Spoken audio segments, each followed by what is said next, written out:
bienvenidos a esta tercera y última mesa del día del Simposio de Filosofía de la Lógica. En este momento tenemos la mesa de Lógica y Probabilidad, donde tendremos las presentaciones de Rodríguez de Jesús Nayeli, de Vileto Bueno Mauricio Eduardo, de Ramírez Franco Rodrigo Eduardo y de González Colín Carlos.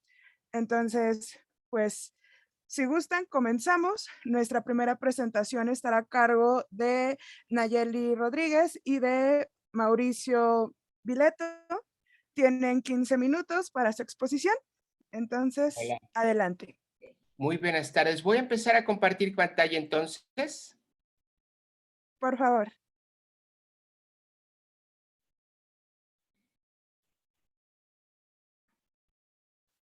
¿Se ve ya las diapositivas? Sí. Perfecto. Okay, bueno, pues este trabajo lo titulamos como la probabilidad como herramienta útil en situaciones únicas de incertidumbre. ¿Sí? Y bueno, la pregunta principal de nuestro trabajo es, asumiendo que es posible apelar a las probabilidades para adoptar una decisión con respecto a una serie larga de casos de una situación de decisión de incertidumbre, podemos apelar a ellas cuando nos enfrentamos a un único caso de esta misma situación. ¿Ok? Entonces, pues aquí ya la pregunta es más bien, si bien usamos la probabilidad para solucionar problemas de decisión en series largas de casos, ¿qué es lo que pasa cuando queremos usarla en situaciones de casos únicos, irrepetibles? ¿Ok? Muy bien. Y bueno, esta pregunta pues se formuló a partir de que empezamos a investigar sobre un juego de Monty Hall, ¿sí? En donde se puede ver esta dificultad de querer aplicar las probabilidades a casos únicos en problemas de decisión. Bueno, este juego consta de lo siguiente. Se te pide que elijas una de entre las puertas, que son 3, iguales, y de las 2 puertas restantes, ¿sí? Cuando Monty abre una puerta vacía, Monty tiene prohibido abrir una puerta elegida por los jugadores. Por supuesto, ¿Sí? hay un premio detrás de una de las puertas. Esa es la idea. Claro que sí. Sí. Y si la elección inicial coincide con el premio, Monty abre de manera aleatoria una de las puertas restantes. Muy bien. Ok. Sí. Siguiente. Ahora, ¿cómo abre Monty las puertas? Pues bien, Monty se ciñe a la siguiente regla, ¿no? Si Monty abriera las puertas de manera no aleatoria, la asignación de probabilidades cambiaría. ¿Ok? Siguiente, por favor. Y bueno, las preguntas aquí serían, se le haría al jugador, ¿deseas quedarte con la puerta que elegiste primero? O bien cambias a la puerta que permanece cerrada y no elegiste inicialmente. Y bueno, como si deseas maximizar tus oportunidades de ganar el premio, como persona racional es lo que quieres, ¿no? Ganar el premio. La pregunta es, ¿debes o no cambiar de puerta? ¿Ok? Y bueno, pues las probabilidades que se les asigna a las estrategias de ganar quedándonos con la puerta elegida, el primero, pues sería 1/3, y las probabilidades de ganar cambiando nuestra elección inicial serían de 2/3, ¿ok? Y aquí tenemos una tabla, bueno, un árbol de probabilidad, ¿sí?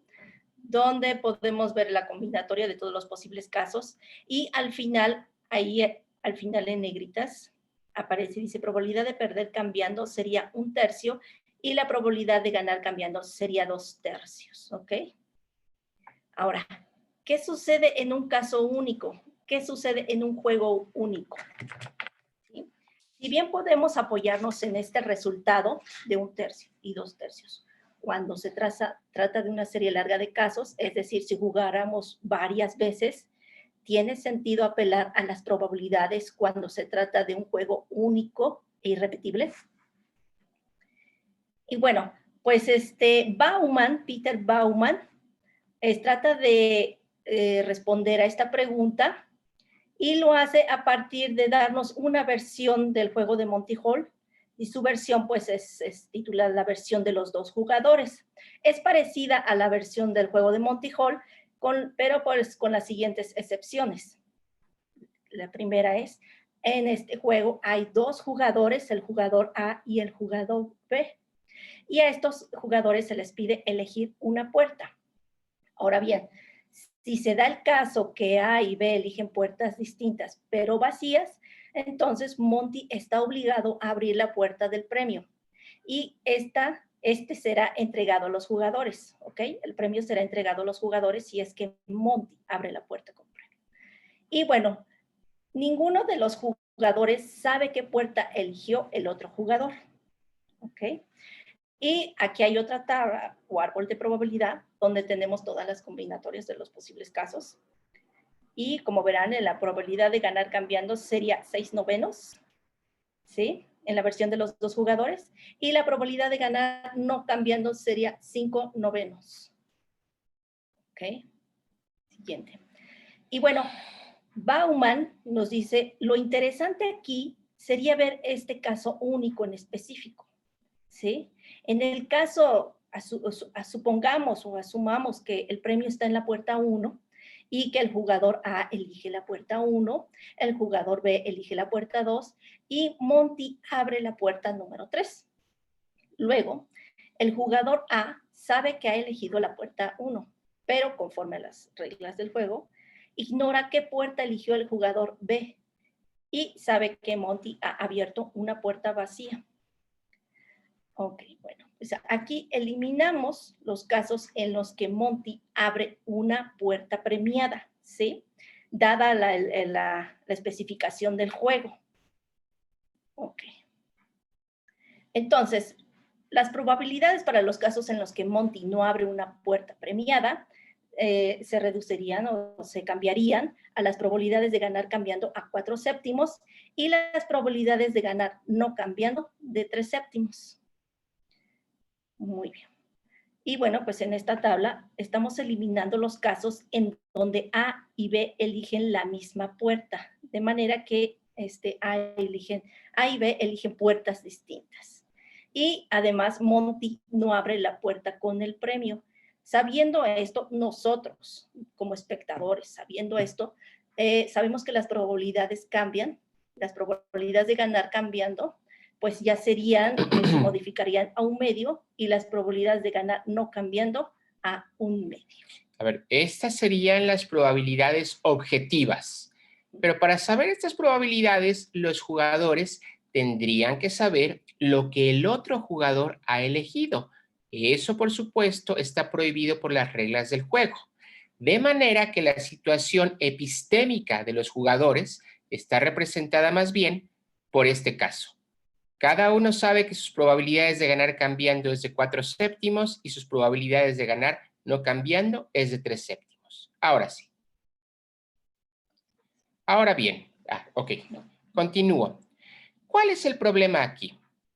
Que dados precisamente los conocimientos de los jugadores A y B, y aquí estamos asumiendo una cosa importante, los jugadores A y B saben bien teoría de probabilidades.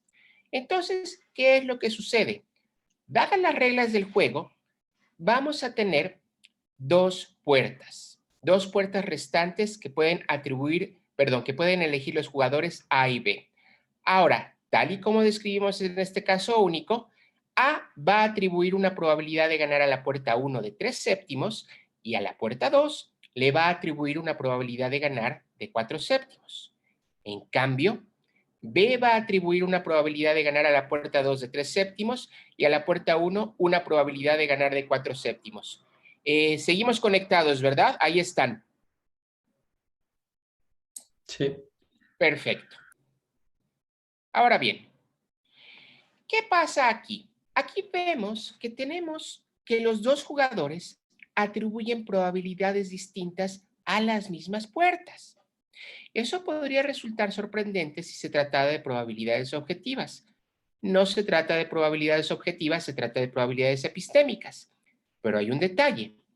Si efectivamente quisiéramos que las probabilidades epistémicas nos sirvan para saber qué hacer en casos de incertidumbre, entonces deberíamos esperar que esas probabilidades no se asignaran de manera arbitraria. Por lo que tenemos un principio de no arbitrariedad que podemos formular de esta manera. Si uno, las asignaciones de probabilidad epistémica con respecto a un fenómeno P hechas por dos agentes racionales A y B son no arbitrarias, sino respaldadas por la evidencia. Y dos, tanto los jugadores A como B comparten la misma información relevante, entonces sus asignaciones de probabilidad epistémica deben ser las mismas. El problema es este. El filósofo Peter Bauman nos dice que estas condiciones no se satisfacen. En particular, la condición 2 no es satisfecha en este juego. Entonces, no está justificado que A y B hagan una asignación distinta de probabilidades. Veamos el argumento de Bauman. Les quedan 5 minutos. Gracias. La premisa 1. Los jugadores pueden olvidar qué poeta han elegido inicialmente. Eso es posible. Quizá el anfitrión les inyecte un suero de olvido, olvidan cuál ha sido la premisa, la puerta inicial, y sin embargo, los jugadores aún así podrían saber que la estrategia de cambiar de puerta es la que tiene más probabilidades de ser exitosa. Pero si es así, la información con respecto a qué puerta han elegido inicialmente puede ser dejada de lado. Esa información no es en verdad relevante para saber qué estrategia seguir. Pero entonces, ¿para qué es relevante la información que poseen A y B? Entonces parece que tenemos dos opciones. ¿Es para decidir si cambiamos o no cambiamos de puerta, o más bien es para asignar probabilidades de ganar a las puertas? El filósofo Jason Rosenhaus se da cuenta de que el problema original parece ser más bien el B y nos ofrece este argumento. Premisa 1. El jugador sabe que Monty abrió la puerta 3 en parte porque tiene prohibido por las reglas del juego abrir la puerta 1. Esta es información que B no tiene. Premisa 2. El jugador B sabe que Monty abrió la puerta 3 en parte porque tiene prohibido por las reglas del juego abrir la puerta 2. Esta es información que A no tiene. Por lo tanto, A y B poseen información distinta y relevante para saber cómo Monty abre las puertas. Pero hay un detalle importante. Para asignar probabilidades a las puertas, se requiere saber cómo es que Monty las abre. No pudimos decirlo por cuestiones de tiempo, pero si Monty tiene otra regla para abrir las puertas, las probabilidades cambian. Eso se demuestra con un árbol de probabilidades.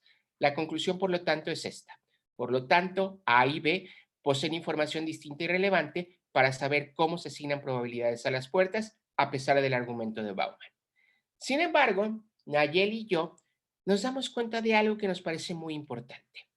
Las premisas del argumento de Rosenhaus, la premisa 1 y la premisa 2, pueden parafrasearse de manera distinta, de manera que no sean información que A y B no comparten. Veamos, en lugar de decir, el jugador A sabe que Monty abrió la puerta 3 en parte porque tiene prohibido por las reglas del juego abrir la puerta 1, la podemos parafrasear como, el jugador A sabe que Monty abrió la puerta 3 en parte porque tiene prohibido por las reglas del juego abrir la puerta que A eligió inicialmente.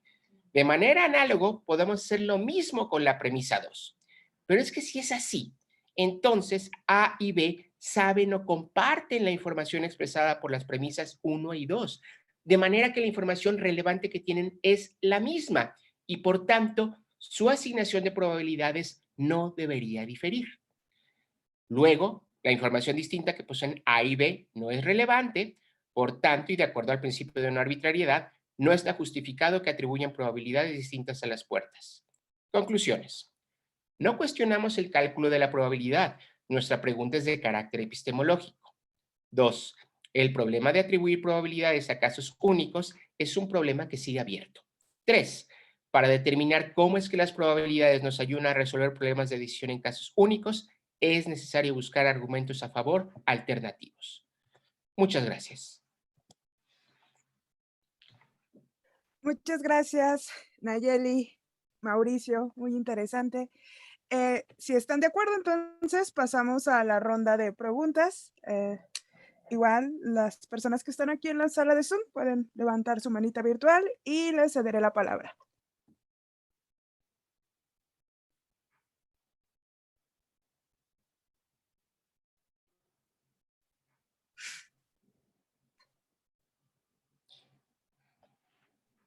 Sí, por favor, Jesús Jasso.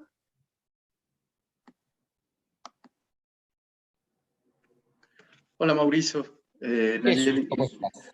muchas gracias, muy interesante. Sin duda me recuerdas todo lo que tiene que ver con diversos acertijos y problemas lógicos que siempre nos han interesado desde que nos conocemos, desde que éramos chavitos. Oye, una pregunta.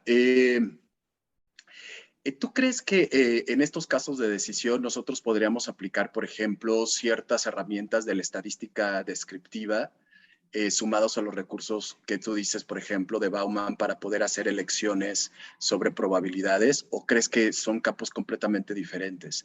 Es decir, tú sabes que la estadística descriptiva es un buen ejemplo para, por ejemplo, para ejemplificar no monotonicidad en algunos sentidos y tomar ciertas decisiones a la luz de que tú estás dando diferentes pesos a diferentes datos. Y entonces, en la medida en que le das diferente peso a diferentes datos, aunque tengas, por ejemplo, los mismos datos en un mismo proceso, hay veces que por ciertas circunstancias no obtienes los mismos resultados. Entonces, lo que hacen los que hacen estadísticas es hacer cuestiones de ponderación y de rango, y decir, hasta aquí lo aceptable y esto no es lo aceptable. ¿Esto tiene un poco que ver con lo que ustedes están presentando para solucionar este tipo de problemas, o es una cuestión completamente distinta? ¿Quieres responder tú o...? Estadísticas descriptivas. Bueno, es que en primer lugar es interesante esto que mencionas tú de la no monotonicidad, porque efectivamente mientras va desarrollándose el curso del juego, las ¿Me inferencias... escuchan? ¿Sí te escuchamos? ¿Me escuchan a mí? Sí. Ok. Sí.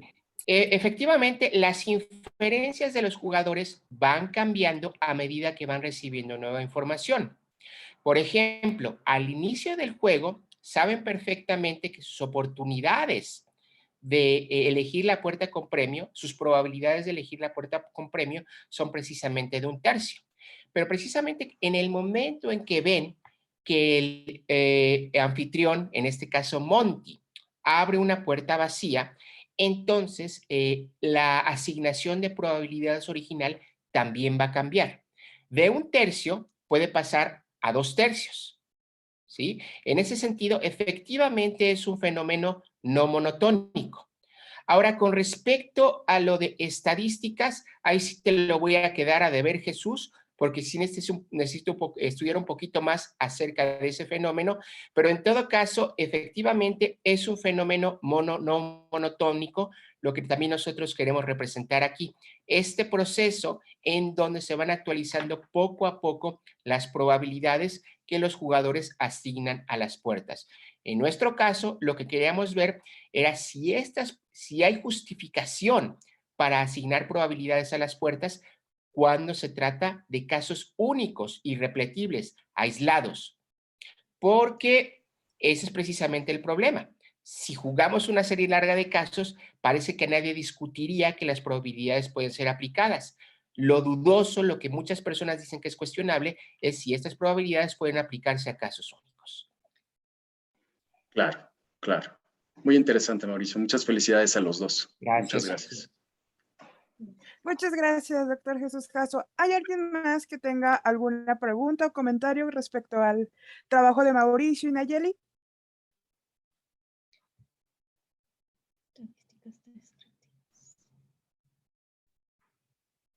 Bueno, entonces, si están de acuerdo, continuamos con nuestro siguiente ponente. Muchas gracias, Nayeli, Mauricio, muy interesante su ponencia. Entonces, ahora continuamos con Rodrigo Eduardo, por favor. Sí, misma dinámica, tenemos 15 minutos de exposición. Yo te aviso cuando te queden 5 minutos. Sí. Si estás de acuerdo, Sí, puedes comenzar. Muchas gracias. vale, muchísimas gracias. Compartir pantalla. A ver, ¿ya se ve? Ya se está compartiendo. Listo. Vale, muchas gracias. Bueno, el tema del que yo voy a hablar el día de hoy es el papel de la abducción y de la probabilidad en la generación de diagnósticos médicos. Bueno, Antes que nada, quisiera realizar algunas aclaraciones preliminares para evitar algunas confusiones posteriores. En primera instancia, dentro de la presentación, voy a estar haciendo uso de términos como salud, diagnóstico, estado de bienestar, enfermedad y algunos otros términos similares. En este caso, cuando haga referencia a todos estos términos, me estoy refiriendo principalmente a estados de bienestar físico y a procesos relacionados. ¿Qué quiero decir con esto? Que al menos para esta ocasión no voy a entrar en debate y no voy a tocar temas relacionados a lo que se refiere a bienestar psicológico, bienestar social o de otro tipo. Y la razón por lo que hago esto es que si bien la Organización Mundial de la Salud eh, afirma que la salud está compuesta por estos tres elementos que es el bienestar físico, psicológico y social. En, en lo que respecta a diagnóstico, voy a estar hablando principalmente de el diagnóstico relacionado con el bienestar físico. Lo hago principalmente porque para poder determinar el bienestar social hay una cantidad de elementos que sobrepasan los propósitos de esta presentación, y en el caso del bienestar psicológico hay otros elementos que se toman en cuenta y la forma de proceder es un poco diferente. Pero bueno, una vez ya dejado esto claro, ya paso con la presentación en forma. Ok, bueno, cuando se habla de diagnóstico médico, antes de hablar de ello es necesario primero hablar del deterioro de la salud. Cuando una persona nota que su salud física se ha deteriorado de manera considerable, es muy común que esta persona acuda con un médico. La razón principal de esto es para que éste le pueda asignar un tratamiento para que recupere dicho estado de bienestar.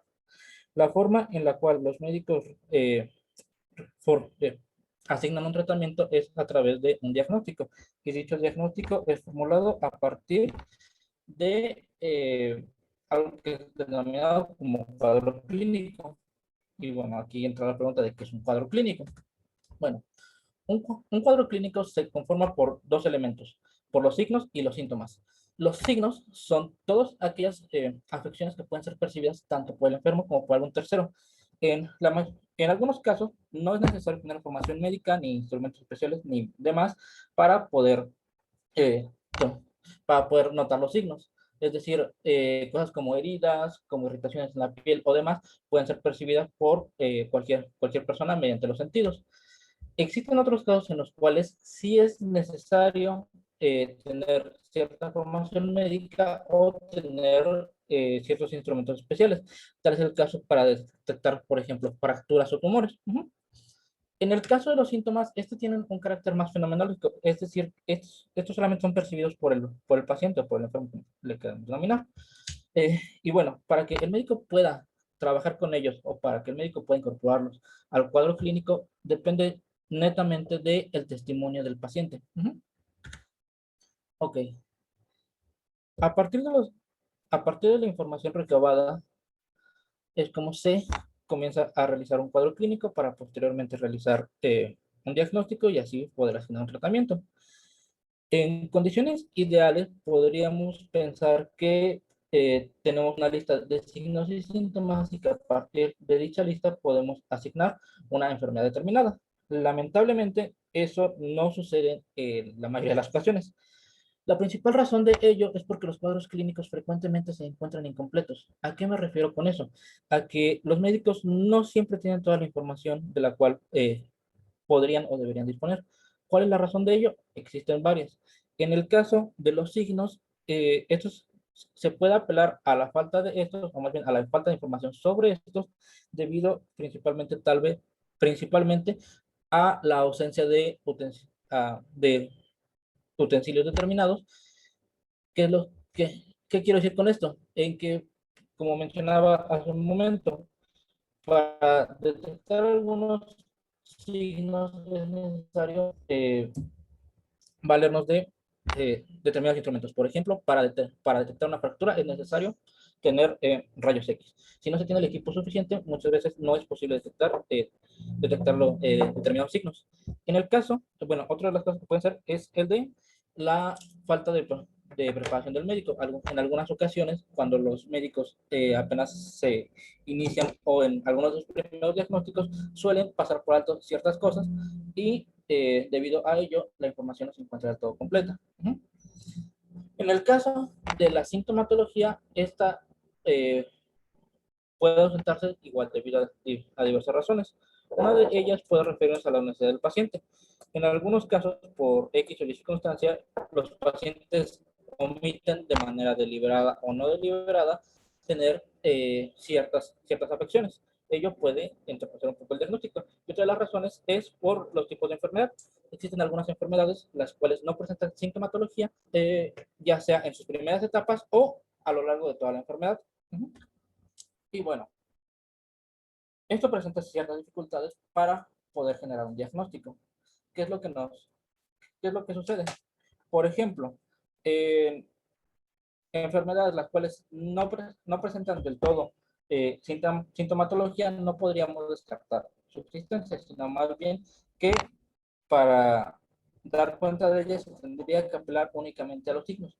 ¿Qué es lo que esto tendría como consecuencia? Que al tener menos información tenemos un mayor número de probabilidades o un abanico más grande con respecto de qué enfermedades podría tener el paciente. A partir de ello es como se pueden comenzar a realizar la formulación de hipótesis. Otra dificultad que se puede presentar es que algunas enfermedades presentan signos y síntomas muy similares, por los cuales pueden ser sencillo confundirlos. Como mencionaba hace un momento, en condiciones ideales, tal vez podríamos tener una lista de signos y síntomas y poder tener una relación uno a uno con determinadas enfermedades, pero como no es el caso, se da la cuestión de que ciertos signos, ciertos síntomas son asociados a diversas enfermedades y cuando estos todavía incluso se encuentran ausentes o cuando el médico desconoce la existencia de estos, el abanico de posibilidades puede ser aún más grande. Ok. Y bueno, ante esta circunstancia, eh, surge el escenario en el cual se tiene que trabajar con información incompleta. Ante esto, ¿qué es lo que se puede hacer? Una de las tácticas, de los mejores métodos que se podría hacer es utilizar el razonamiento abductivo. ¿Cómo se, ¿Cómo usaríamos este tipo de razonamiento? Una de las principales formas es utilizando de manera tal vez un poco más libre elementos que se encuentran dentro de la lógica deductiva, elementos como las reglas de inferencia o de equivalencia. A partir de utilizarlos de una manera no tan rígida, es posible manejar de una manera más sencilla la información. Aun cuando esto no sea posible del todo, también se puede dar el caso en el cual eh, sea incluso lícito o sea incluso posible comenzar a suponer información. ¿A qué me refiero con suponer información? Una vez que tengamos cierto conjunto de signos y síntomas, nosotros podríamos comenzar a suponer otros o comenzar a suponer información que podría ser necesaria para eh, poder generar un diagnóstico. Ok. Y bueno, en condiciones ideales podríamos decir, bueno, simplemente tal vez bastaría con realizar la suposición, utilizar de una manera un poco más laxa las reglas para poder llegar a una conclusión. Pero no siempre se da ese caso. ¿A qué me refiero con eso? Creo que se podría explicar mejor con un ejemplo. ¿Ok? Si tuviéramos un caso hipotético, por ejemplo, decir que aquellas personas que tienen dolores de cuerpo, que tienen tos y que tienen congestión nasal, que están resfriadas, como primera premisa, y a partir de ahí tuviéramos una segunda premisa en la cual dijéramos que un sujeto X tiene tos y congestión nasal, podríamos realizar determinados supuestos. ¿A qué me refiero con realizar? Que, por ejemplo, podríamos suponer que en tanto que la tos y la congestión nasal suelen estar acompañadas de los dolores de cuerpo, podríamos suponer que entonces este sujeto también tiene dolores en el cuerpo a pesar de que no nos haya dado un testimonio para ello. Entonces, una vez que realizamos este supuesto, podríamos llegar a una conjetura de que X está resfriado. Entonces, en función de eso, se podría formular un diagnóstico y asignar un tratamiento posterior a ello. No obstante, es muy importante tener en cuenta ciertas limitaciones que tiene el método abductivo. ¿A qué me refiero con esto? Las conclusiones que son obtenidas mediante el método abductivo tienen principalmente el carácter de hipótesis o conjeturas. ¿Qué quiere decir esto? Mientras que en el caso de métodos como el deductivo tenemos que las conclusiones a las cuales llegamos son válidas, en el método abductivo no podemos decirlo decirlo de la misma manera, debido a que hemos realizado supuestos y hemos incluido información con la cual no teníamos totalmente confirmado. Para poder aceptar como verdadera una conclusión que hemos obtenido de manera deductiva, esta tiene que ser contrastada de manera empírica. En el caso del ámbito médico, las hipótesis son contrastadas principalmente mediante el seguimiento del caso del paciente y la realización de pruebas clínicas posteriores. ¿A qué me refiero con esto? En el caso anterior, hemos supuesto que el sujeto X estaba resfriado debido la, a que este tenía congestión nasal, tos y que habíamos supuesto que tenía dolores de cuerpo. Te Pero quedan para 5 poder, minutos, perdón. vale, pero para poder determinar que efectivamente se encontraba resfriado, tendríamos que continuar el caso una vez que se le haya asignado un tratamiento y eso se tendría que contrastar. Si la enfermedad prevaleciera y o se descubrían otro tipo de síntomas, se podría descartar dicha conclusión y se tendría que realizar una nueva hipótesis. En el caso de que, de que se descartara y que dijéramos eh, nuestra conclusión anterior fue incorrecta, podríamos realizar nuevos análisis clínicos y podríamos, por ejemplo, determinar que el sujeto X tiene fiebre. A partir de esta nueva información, si la incorporamos tanto con los supuestos como con la información con la que anteriormente partíamos, ahora podríamos llegar a una nueva conclusión. Podríamos decir que el sujeto tiene influenza. Y este proceso se podría repetir en tanto que las conclusiones fueran equivocadas y se podrían ir reaccionando nuevos tratamientos o llegando a nuevos diagnósticos. Por el caso, en la mayoría de estos, pues tanto se reformula el diagnóstico como se reformula el tratamiento. Ok, y teniendo en cuenta esto y teniendo en cuenta el abanico de posibilidades que tenemos, es importante encontrar una forma de estimar la información. Cuando comenzamos a realizar conjeturas, eh, es sumamente relevante separar la información que es relevante de aquella que no lo es. ¿Y cómo lo vamos a hacer? Aquí es donde entra el papel de la probabilidad, porque bueno, en primera instancia es más factible aceptar como relevante aquella información que se haya presentado de manera más frecuente.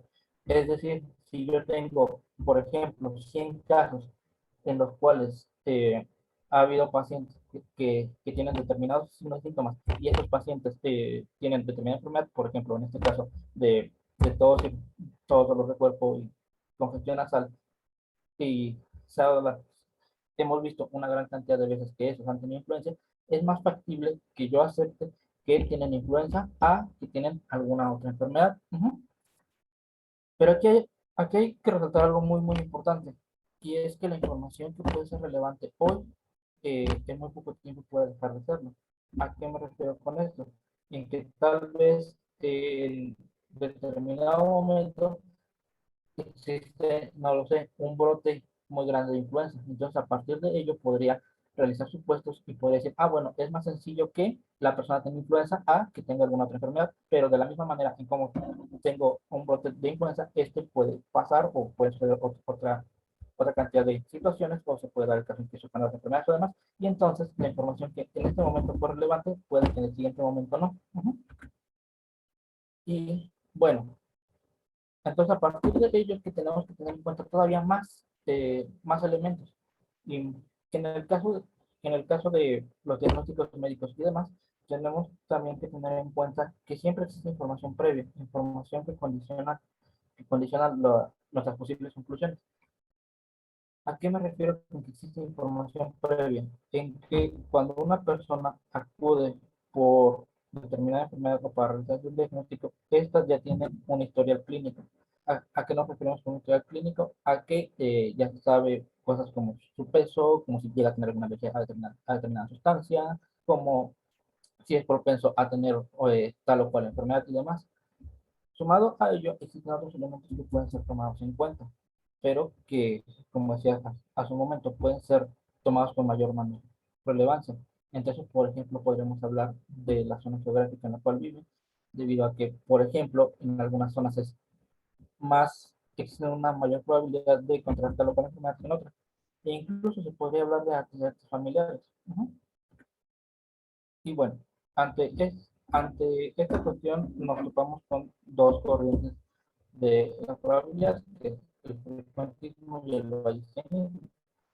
Aplican pensándolo en relación al diagnóstico médico, podríamos decir que el frecuentismo, si quisiéramos realizar un diagnóstico a partir de una perspectiva frecuentista, esta tomaría en cuenta principalmente los signos y síntomas. Como decía hace un momento, si yo tengo una muestra de 100 sujetos y de estos una gran cantidad han tenido un cuadro clínico determinado y una enfermedad determinada, podría yo creer que tienen un mayor número de probabilidades.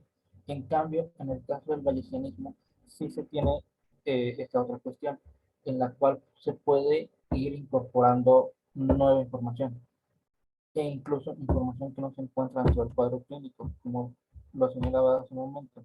Dentro de una perspectiva meramente frecuentista, podemos dar la relación entre cuadro clínico y enfermedad.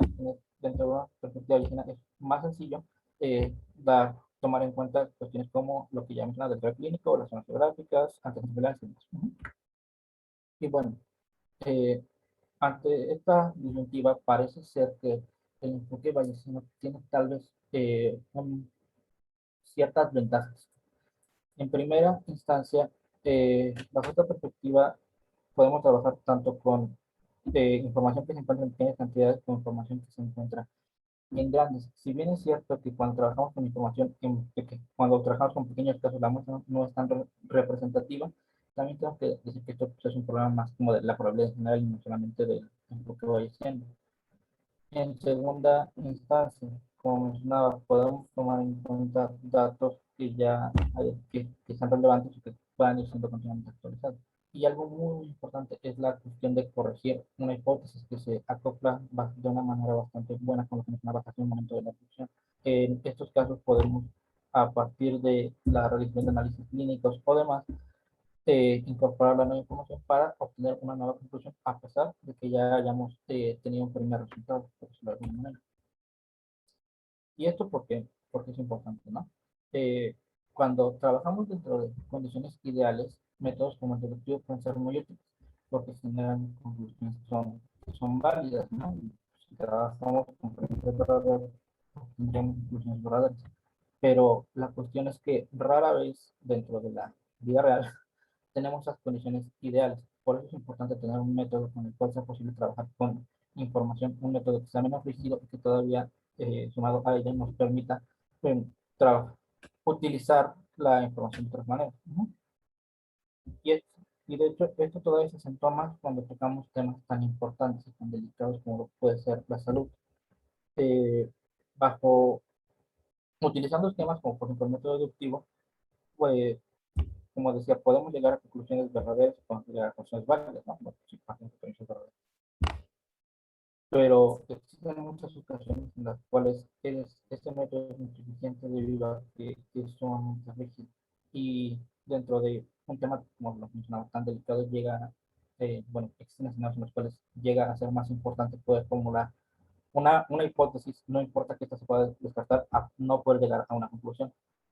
Eh, y pues me parece que es una cosa bastante rescatable tanto del método bayesiano como de la abducción y demás, de que si podemos comenzar a realizar correcciones con respecto de la información que teníamos anteriormente, apelando a la incorporación de nuevos casos clínicos y incorporación de más información que se tenga. Y bueno, pues ya cerrando y les agradezco mucho por su atención. Ok, muchas gracias, Eduardo. Me tomé la libertad de darte 4 minutos extra, entonces no sé si hay alguien que tenga alguna pregunta, algún comentario para Eduardo. Por favor, doctor Jesús Caso. Sí. Eduardo, muchas gracias por tu participación. Sin duda es súper interesante. Mira, me llama mucho la atención que al final de cuentas tu marco teórico para dar una respuesta sobre los procesos abductivos aplicados al diagnóstico médico tienen que ver con las aportaciones bayesianas al respecto de estas situaciones, ¿verdad? Esto es como lo último, la parte última que tú utilizas. Ahora, no sé si tú has pensado a partir de este marco teórico que existe como una diferencia en la noción de explicación abductiva aplicada, por ejemplo, en este caso, por una parte, a la cognición de un médico cuando diagnostica, o sea, esto sería como un fenómeno en particular, o sea, ¿qué es lo que está pasando en la mente de un médico cuando éste diagnostica, ¿no? Y por otra parte, pensar que al interior de un sistema aductivo, cómo este funcionaría para elegir entre explicaciones alternas de un cuadro clínico, por ejemplo. Son dos niveles de análisis que generalmente los podemos relacionar, pero que en definitiva tienen que ver con dos cosas distintas. Uno hace énfasis en la naturaleza cognitiva del médico y el tipo de inferencias que hace cuando hace un diagnóstico. Y la otra tiene que ver sobre la efectividad de un sistema aductivo para hacer inferencias y obtener buenas explicaciones de tus observaciones.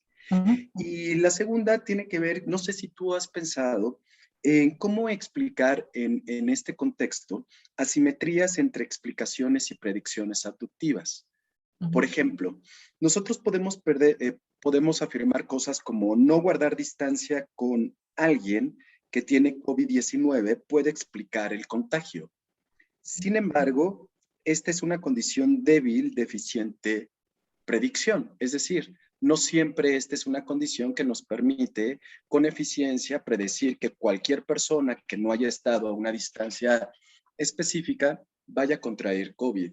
Entonces, esta asimetría siempre está presente en las inferencias abductivas. Entonces, no sé si podrías comentar algo acerca de estas dos situaciones. Sí, vale. Bueno, atiendo primero a lo que me estaba con respecto de la cuestión de la abducción con respecto de los médicos. Bueno, me parece que en muchas de las ocasiones cuando se realizan mejores abducciones, sí tiene que ver un tanto la experiencia del médico, como mencionaba al principio de la presentación. En algunas ocasiones, cuando no se llegan a ver elementos como los signos, sí se puede incluso apelar a la poca experiencia de algún médico. Y esto también creo que podría llegar a aplicarse a la forma en cómo se realizan razonamientos a nivel cognitivo, debido a que un médico que ya se encuentre bastante más experimentado podrá realizar inferencias de una manera mucho más acertada, tomando en cuenta el número de casos anteriores con los cuales se ha encontrado. Y bueno, a partir de ello, creo que sí se podría eh, decir que en tanto más casos se tengan, es más sencillo o más probable que se pueda incorporar de manera más eficiente nueva información.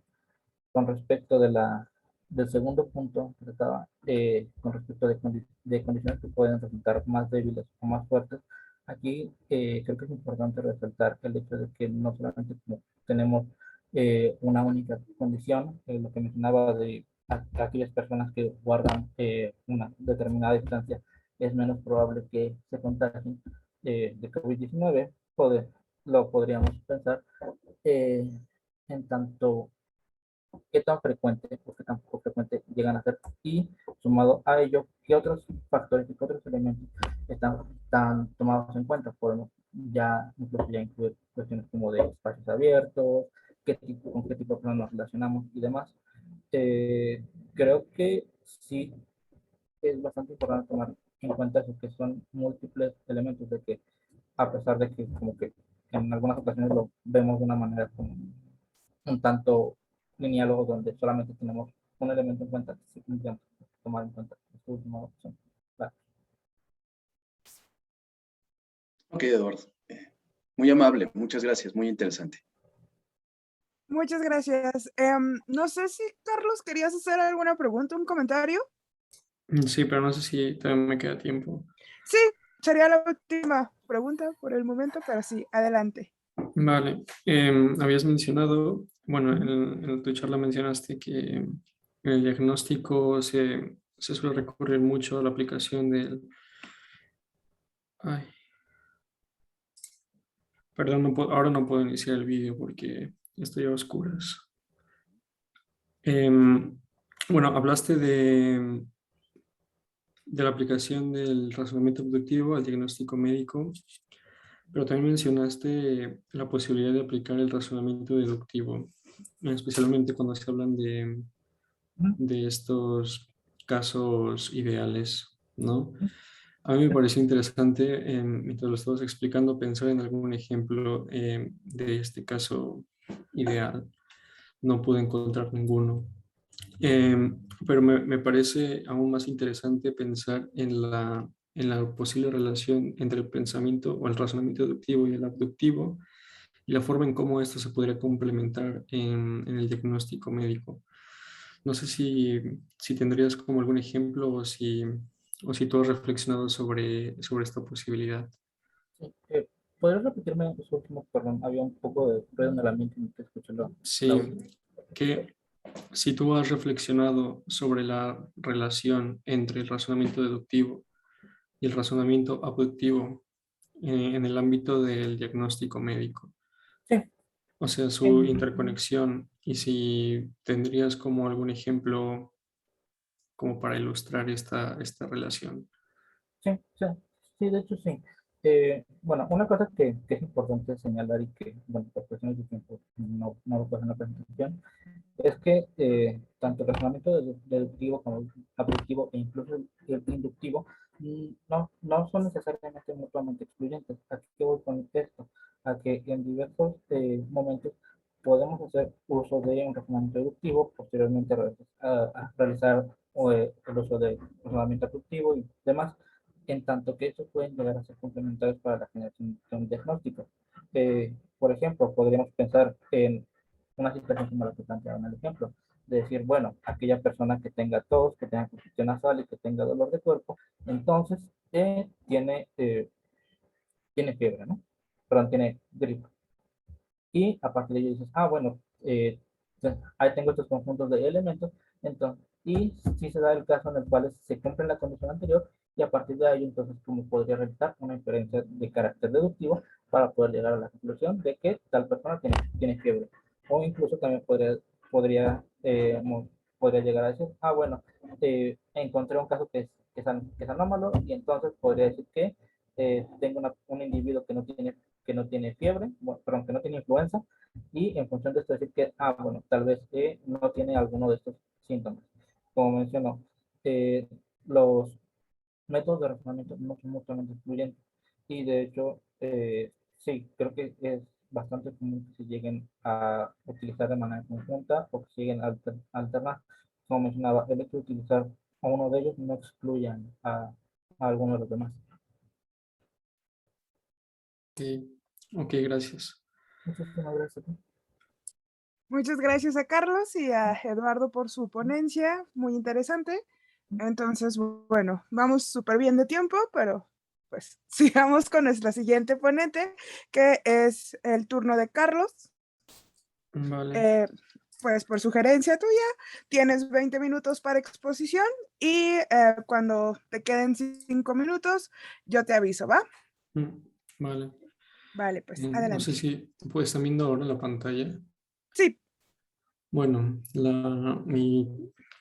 voy a presentarles mi trabajo que se titula La probabilidad algorítmica de Solomonov a la luz de la navaja de Occam y el principio de múltiples explicaciones de Epicuro.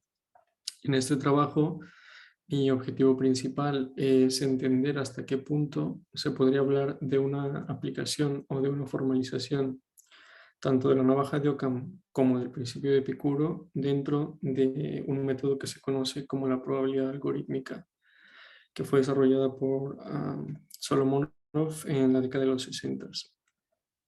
Esto principalmente para poder ver su posible aplicación en la predicción científica. Para esto voy a comentar antes unos conceptos preliminares. El primero es qué es una cadena de símbolos. En este contexto, una cadena de símbolos es una serie de signos uno detrás de otro, y que es una cadena binaria principalmente compuesta de ceros y unos.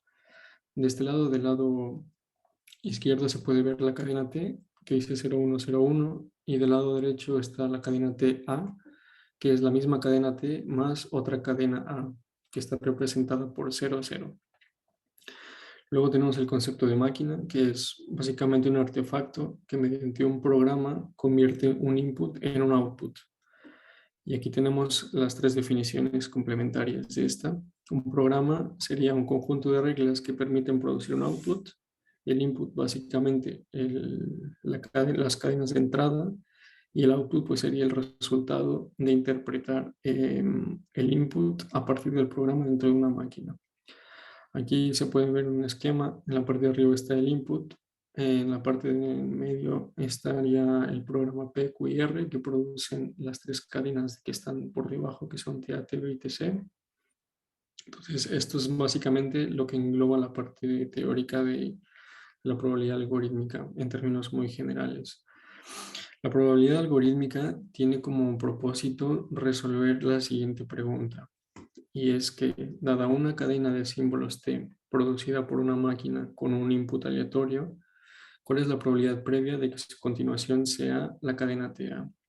Es decir, dada una cadena T, ¿cuál es la probabilidad de que a esta le siga una cadena del tipo 0, 0 o 0, 1 o lo que sea? Esto tiene mucha relación con lo que había expuesto el compañero anteriormente, que es lo del razonamiento, bueno, la probabilidad condicional. Es básicamente lo mismo, utilizar las herramientas de la probabilidad, perdón, para predecir una serie de información.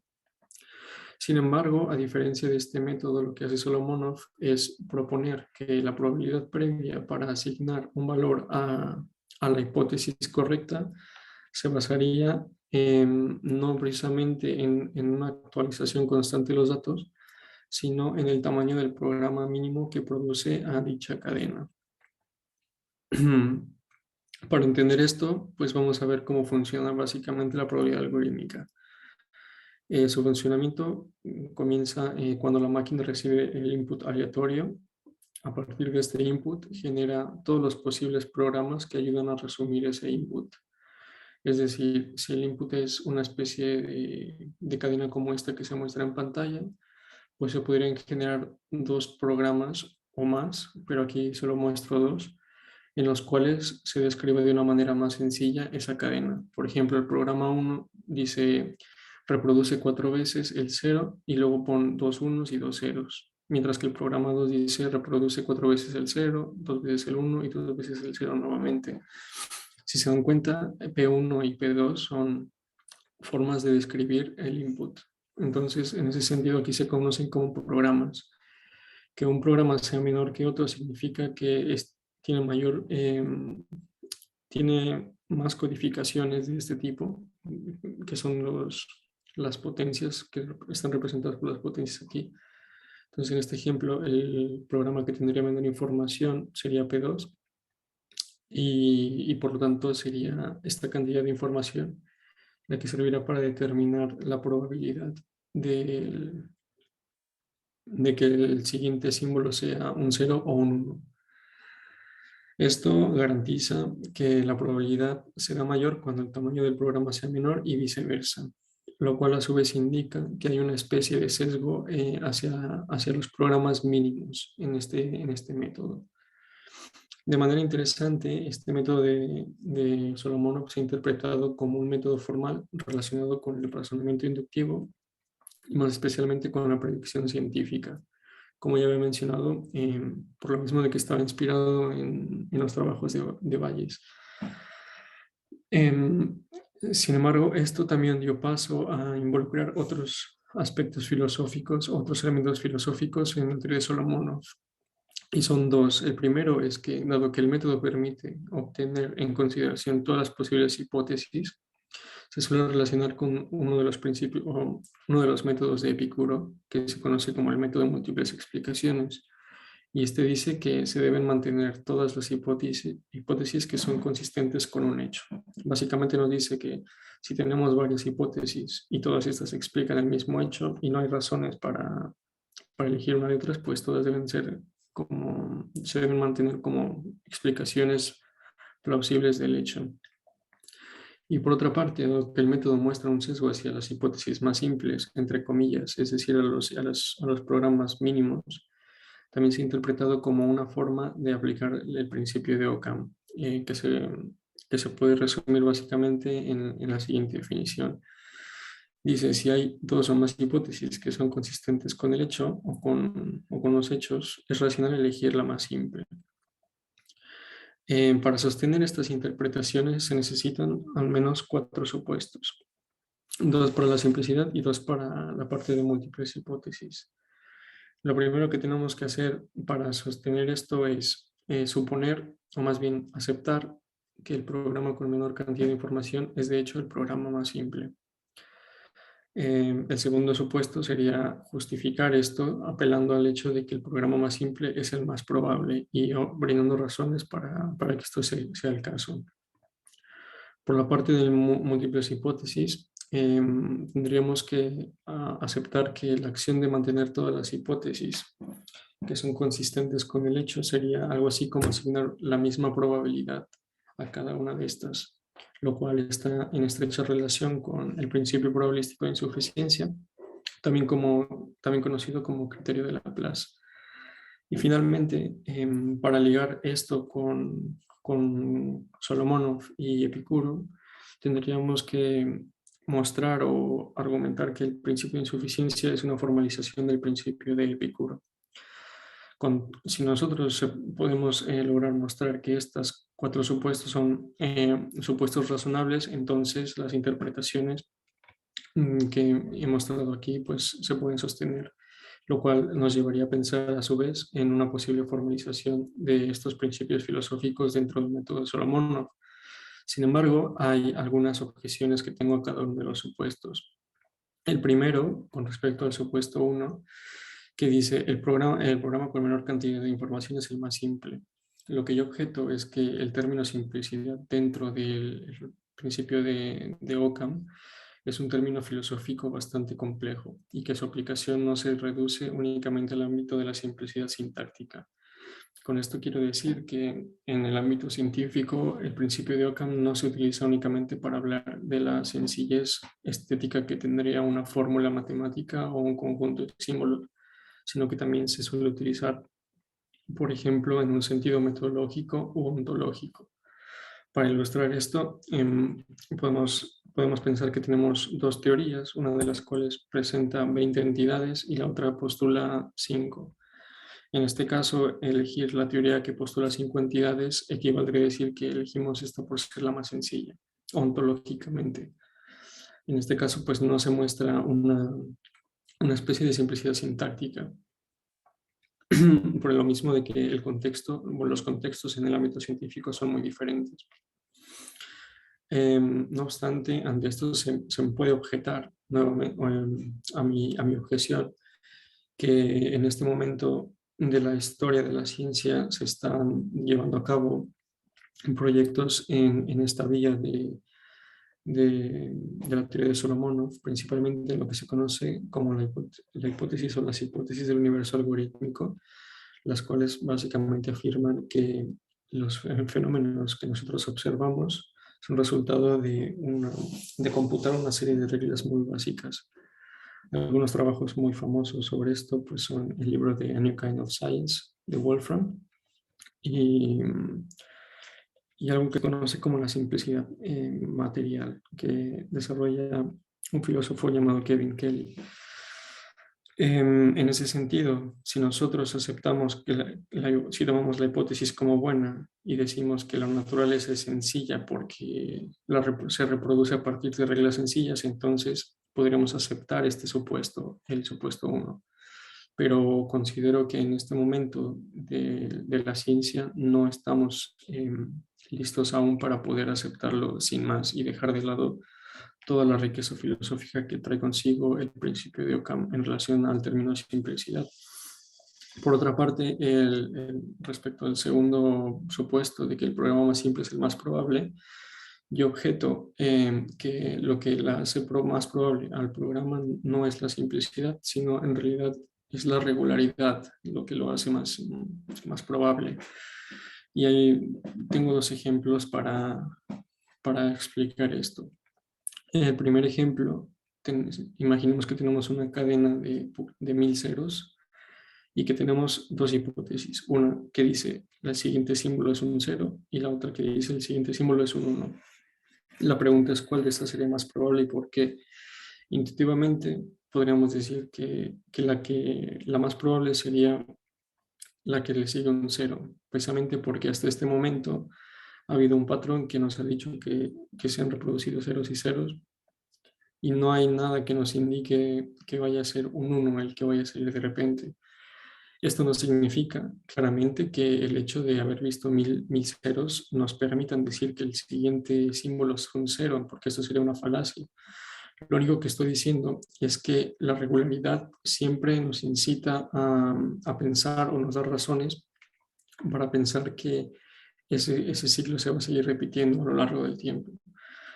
Otra forma de ilustrar esta misma idea es pensando en el ejemplo 2, que dice que pensemos que si todos los días sale el sol, entonces la hipótesis de que mañana también saldrá es más probable que la hipótesis de que mañana no saldrá. Con esto nuevamente no quiero decir que se esté resolviendo el problema de la inducción, sino simplemente que el hecho de que hayamos visto el sol salir todos los días nos llevaría a pensar o nos llevaría a optar más por la hipótesis de que saldrá mañana que por la que no saldrá.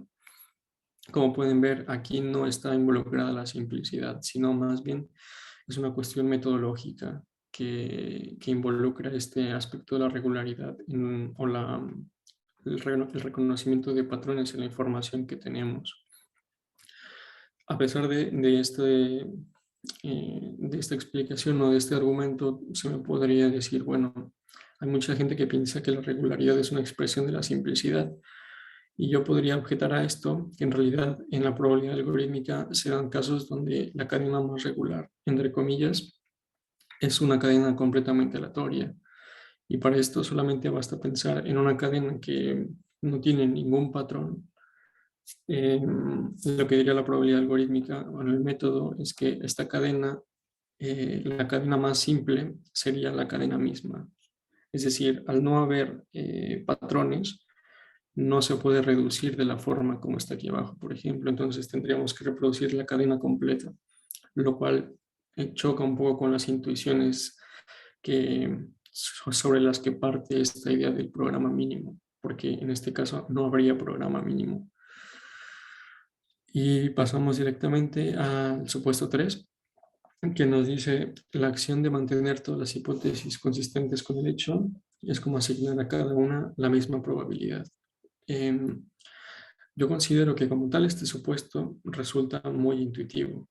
La razón es que el hecho de decir que se mantengan todas las hipótesis es muy parecido a decir que todas reciben la misma probabilidad. Sin embargo, creo que es problemático cuando se menciona en el contexto de la probabilidad algorítmica, principalmente tomando en cuenta que uno de los posibles principios que se le atribuyen pues, es el de Occam, ¿no? Si lo tomamos desde este punto de vista, pues hay algo raro en aceptar que Occam y Epicuro pueden estar juntos en un mismo método de elección de hipótesis. La razón es que son incompatibles. Por una parte, porque el principio de Occam se basa en un criterio de simplicidad y pues, por la otra porque el de Epicuro se basa en una idea de multiplicidad de hipótesis.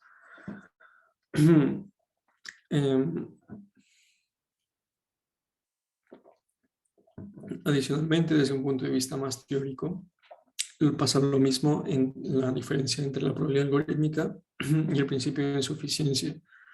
Pues ambos son métodos muy diferentes, mientras el primero se basa en un programa mínimo, el segundo se basa en una idea de paridad de razones y más específicamente en una igualdad de ignorancia, ¿no? Porque si tenemos varias hipótesis y no tenemos razones para preferir alguna sobre otra, pues no, entonces todas reciben la misma probabilidad.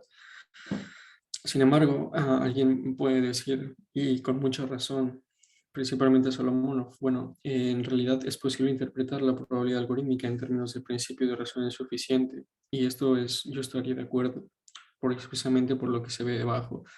Del lado izquierdo es una interpretación de la probabilidad algorítmica y del otro lado, que está en color rojo, es una forma de representar el principio de insuficiencia. Como se puede Me quedan observar, 5 sí, minutos, perdón. vale, gracias. Como se puede observar, del lado derecho, en el color rojo, n representa el número de hipótesis y el 1 representa el valor que nos permite hacer la asignación de probabilidad válida entre cada una de ellas. Y del lado izquierdo, de manera muy, muy análoga, NL significa el número de programas que hacen que la máquina se detenga y que producen como resultado TA, mientras que NLX son todo el conjunto de hipótesis que podrían producir ese mismo resultado. Y aquí se incluyen tanto las que paran como las que no paran. Es decir, tanto las que nos dan un resultado concreto como las que nunca dan un resultado. Esto nos llevaría a pensar, bueno, si hay una interpretación de la probabilidad en términos del principio de insuficiencia, pues podemos decir que el principio de insuficiencia se parece mucho al método de Epicuro. Y esto nos lleva al supuesto 4. El principio de insuficiencia es una formalización del principio de Epicuro. Sin embargo, tengo dos objeciones a esto. Primero, que ambos principios tienen fundamentos epistemológicos diferentes. Mientras el principio de insuficiencia es racionalista, el de Epicuro es materialista. Y aunado a ello, se puede aumentar el razonamiento diciendo que la raíz del principio de insuficiencia es el principio de razón suficiente, como muchos sabrán. Y como tal, me he dado cuenta de que no guarda una relación conceptual importante con el principio de Epicuro. Básicamente por lo mismo de que las razones y la epistemología que llevaron a cada una de ellas son completamente diferentes. Esto me lleva a pensar que tanto el supuesto 3 como el supuesto 4 dependen del hecho intuitivo de que conservar todas las hipótesis equivale a asignar a cada una misma probabilidad. Esto quiere decir que la razón que nos llevaría a pensar una relación entre Epicuro y una interpretación de la teoría de Solomonov se basa en cuestiones intuitivas y no en una relación conceptual importante que nos permita entender tanto el método de Epicuro desde el punto de vista del método de Solomonov y viceversa. Y bueno, a todo esto, ¿qué podríamos concluir? Que bajo mi interpretación de los principios de Occam y Epicuro, no es claro que el método que emplea Solomonov sea una forma o una aplicación del principio de Occam, principalmente porque el término simplicidad es complejo filosóficamente y porque no estoy completamente de acuerdo en que la regularidad se empate con la simplicidad. Y por otra parte, que el principio de Epicuro no se aplica como tal en la probabilidad algorítmica de Solomonov. Uno puede aceptar que hay una interpretación del método que se puede poner en términos del principio de insuficiencia, pero decir que el término de insuficiencia es una forma o una formalización del principio de Epicuro no es tan claro. Y ya, eso sería todo. Gracias.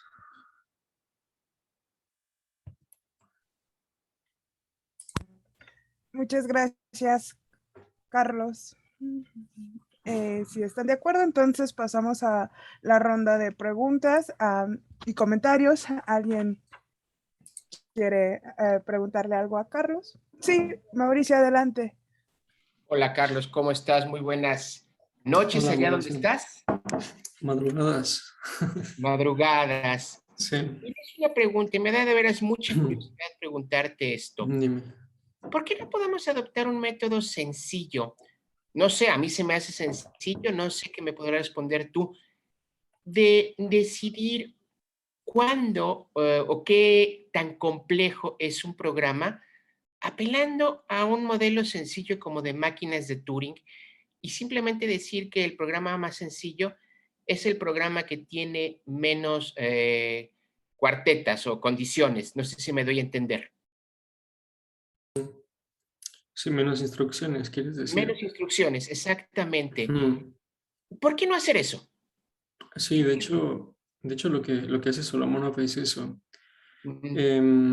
Decir, los programas en realidad son formas de codificar las cadenas de símbolos. Ajá, Entonces, cuando tú pones esa forma de codificar dentro de una máquina, puedes hacer el proceso inverso, es decir, descodificar. Entonces, cuando tú metes el programa y la máquina lo interpreta, lo que hace es deshacer todas esas instrucciones o interpretarlas.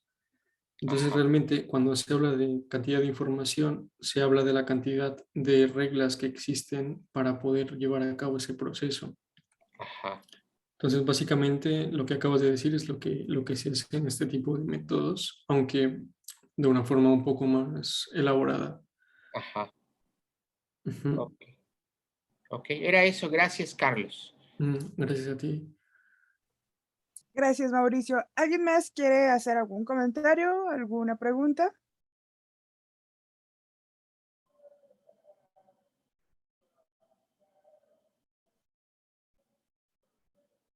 Igual, si alguien quiere hacerle algún comentario o pregunta, nuestros ponentes que han participado en esta mesa, también estamos como en tiempo para hacerlo.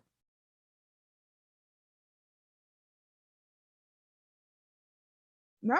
Ok, bueno, entonces, sin más por el momento, doy por concluida esta tercera mesa del día de lógica y probabilidad. Espero que el evento les haya sido de su agrado. Igual, pues, antes quisiera recordarles que el día de mañana todavía continuamos con el simposio de lógica. Tendremos la mesa de lógica y matemáticas, lógica y pluralismo, y finalmente lógica y epistemología. Entonces, si gustan acompañarnos mañana, están cordialmente invitados. Y pues muchas gracias a todos nuestros ponentes. Fueron muy interesantes sus colaboraciones. Gracias, Jaro. Gracias, nos vemos mañanita entonces. Muchas gracias. Nos vemos.